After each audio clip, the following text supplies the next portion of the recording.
Break के बाद आप सभी का एक बार फिर से स्वागत है। 26/11 मुंबई आतंकी हमले के आरोपी पाकिस्तानी मूल का कनाडा का बिजनेसमैन तहव्वुर राणा को भारत लाया जाएगा।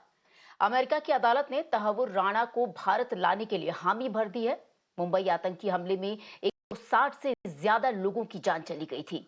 तहव्वुर राणा पर डेविड हेडली का साथ देने का आरोप है।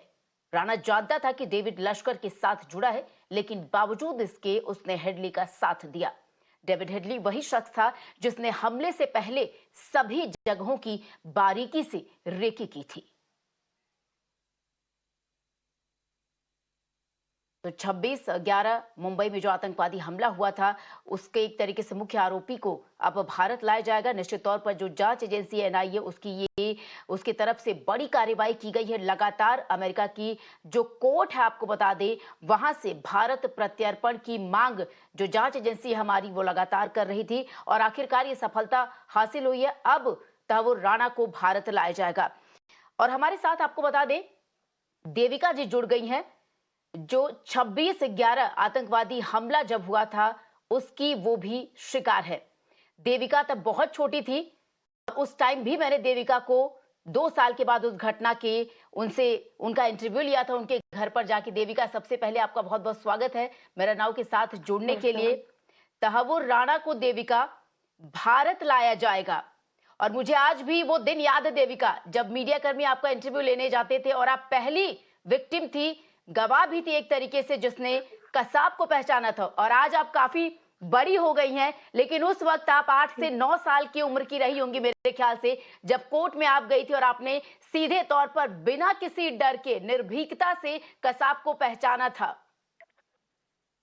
जी, जब मैं कोर्ट रूम गई थी तब मैं 10 साल की थी। गोली लगी तब मैं 9 साल 11 महीने की थी मैम। मेरे आँखों के सामने कई लोगों को मार दिया गया था और उनमें से एक गोली मुझे लगी थी और 10 जून को जाके मैंने कसाब को आइडेंटिफाई की थी कोर्ट में। जी बिल्कुल देविका, उस समय को देखिए, अगर 2008 का समय और आज 2023 है, धीरे धीरे ही सही, लेकिन देखिए कितने मुंबईकर्स की मौत हो गई थी, 160 से ज्यादा लोग मारे गए थे। आज ये जो बड़ा अपडेट है कि जो एक आरोपी था, जो कि डेविड हेडली का साथी बताया जा रहा है, वो अब भारत उसको लाएंगे। हमारे जो जांच एजेंसी हैं, एक बड़ी सफलता हासिल हुई है भारत को। जी मैम, सफलता तो काफ़ी बड़ी हासिल हुई है, बट जब तक वो कुछ सच नहीं बताता है, तब तक मुझे नहीं लगता है कि हमें कुछ सफलता मिलेगी। वो आतंकवाद के खिलाफ हमें पूरा प्रूफ देना चाहिए और हम सख्त से सख्त कानून के तौर पे आतंकवाद के खिलाफ लड़े जाएँ। मैं चाहती हूँ कि इसे ऐसी सजा हो कि जो सही हो, या तो इसे फांसी की सजा दिया जाए या तो इसे मार दिया जाए। जी देविका, मैं ये भी चाहूंगी कि उस वक्त को हालांकि दोबारा कभी कोई याद नहीं करना चाहेगा। उस वक्त जब आपको गोली लगी थी, तब आप अपने पिता के साथ पुणे जा रही थी, वो वाकया भी जरा अगर आप बता सके। 26/2008 को मैं मेरे फैमिली के साथ थी। मेरे पापा, मेरे भाई और मैं, हम तीनों सीएसटी गए थे। पूना जाने वाले थे बड़े भाई को मिलने के लिए। हम बारावती में प्लेटफॉर्म के सामने बैठे, उतने में भाई बोला कि मुझे टॉयलेट आया, तो भाई चले जाते। फिर मैं और पापा, अचानक से वहां पर गोली फायरिंग होती है, बॉम्ब स्पॉट होता है। हम दोनों भागने की कोशिश करते तो कसाब की एक गोली आके मेरे राइट पैर में लग जाती है।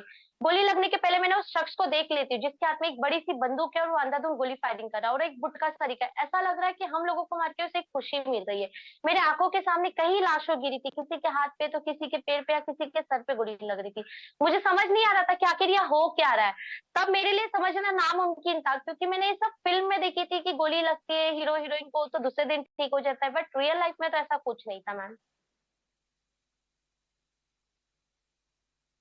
जी, रियल लाइफ में ऐसा कुछ भी नहीं था देविका। और उस समय भी देखिए किस तरीके से बड़ी निर्भीकता से आप हमेशा, जब भी कोर्ट आपको बुलाया जाता था, आप जाती थी। आज के समय की अगर बात करें, आज के मुंबई की बात करें, तो क्या लगता है कितनी तस्वीरें बदल गई हैं उस घटना के बाद? बदली तो बहुत कुछ है और नहीं भी बदली ऐसा फील होता है मैम। पता नहीं, अब भी ऐसा लगता है कि शायद हम आज भी सेफ नहीं है।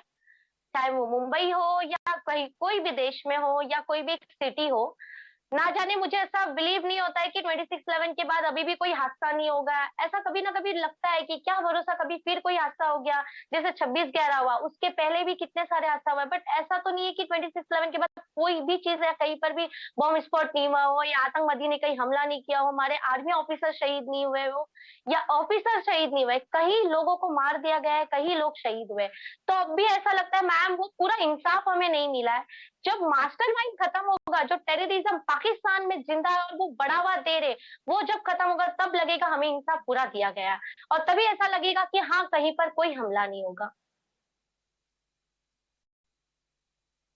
जी, देविका, आपका बहुत-बहुत शुक्रिया बेबाकी से हमारे साथ बातचीत करने के लिए और अपने उन लम्हों को भी साझा करने के लिए। Thank you ma'am.